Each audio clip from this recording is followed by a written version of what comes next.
What I want to talk about is why it's the worst car in the world. No, I'm just kidding. It's not really the worst car in the world, but it's not the best either. And let me show you why that is. So, the problem with these cars, the biggest problem with these cars is they have aluminum bolts. Now, Cayennes also have aluminum bolts that secures their timing chain covers, the valve covers, and all the other covers that you could expect in a modern Cayenne with or Macan with all the aluminum. The biggest issue we have is oil leaks. This is a big problem with all Porsche Cayennes and Macans, but Cayennes are much less to have a problem because the earlier ones only had 1 or 2 bolts that would break and it would cause some oil seepages. But the Macans, on the other hand, they have problems with everything. So let's walk over here.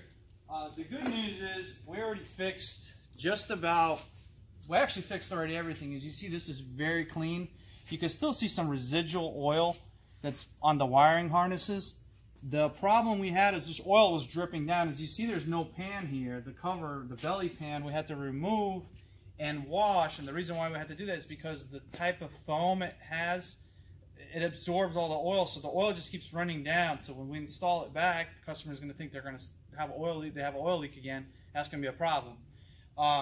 The biggest thing I don't like about these cars is the oil leaks. They're very, very expensive to fix, and I'm just sick and tired of seeing these cars with these aluminum bolts that you should replace with metal.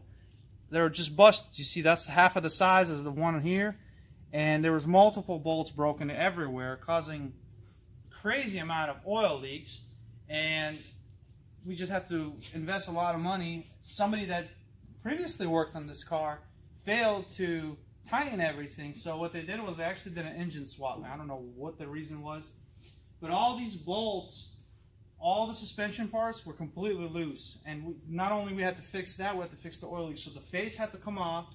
We had to also replace the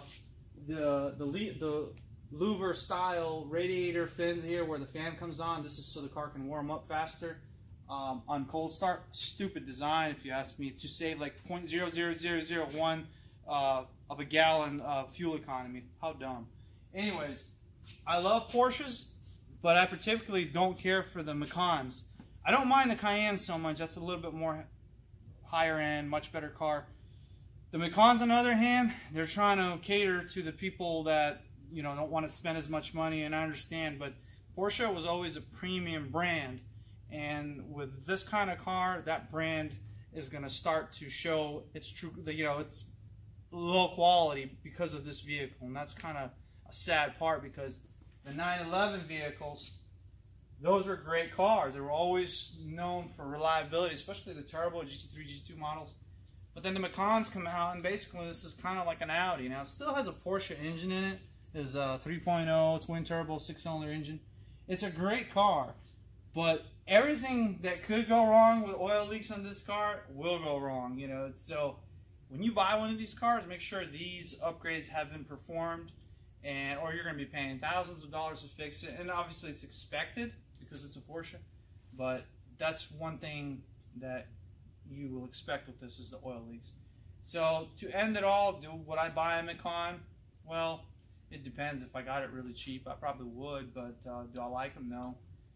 Are they a pretty good car? I say they're okay, but driving wise, I don't like how they feel.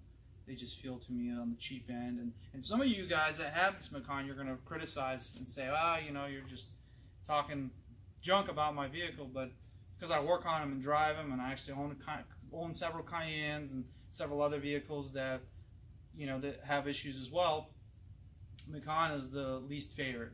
It's my least liked vehicle. So anyways, I hope this helps a little bit to show you guys some of the problems. I'm going to show you another one when I drop the vehicle down.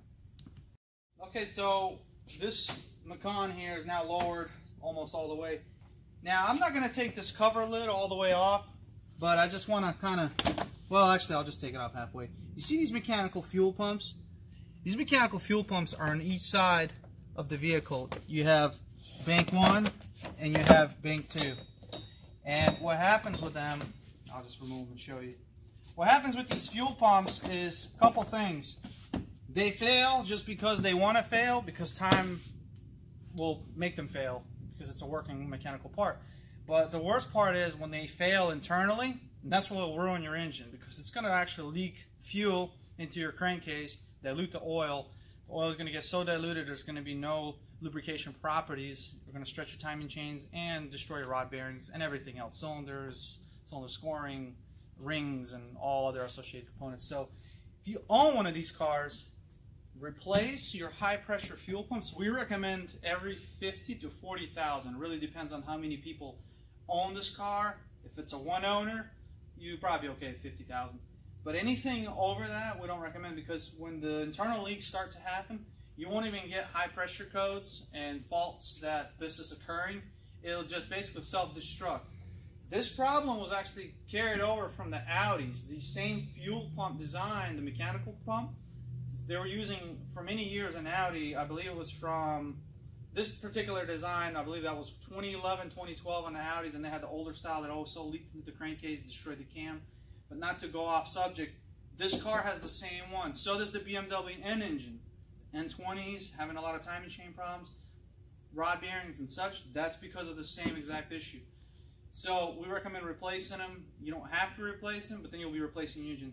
And we believe that was one of the reasons this engine originally was replaced. This is not the original engine to that failure, because the engines, as far as durability internally, they're pretty darn reliable. But it's the components around them that'll kill it. So if you have a mechanic that you use for your Porsche service, have them change those pumps for peace of mind, especially if you had getting closer to 100,000 miles. Coils is another thing. We replace those every 60,000, because when those things go out and you're somewhere out of state, well, then you can destroy your engine. Anyways, hope those tips help and you guys all stay safe from all this coronavirus stuff going on. We'll see you next time.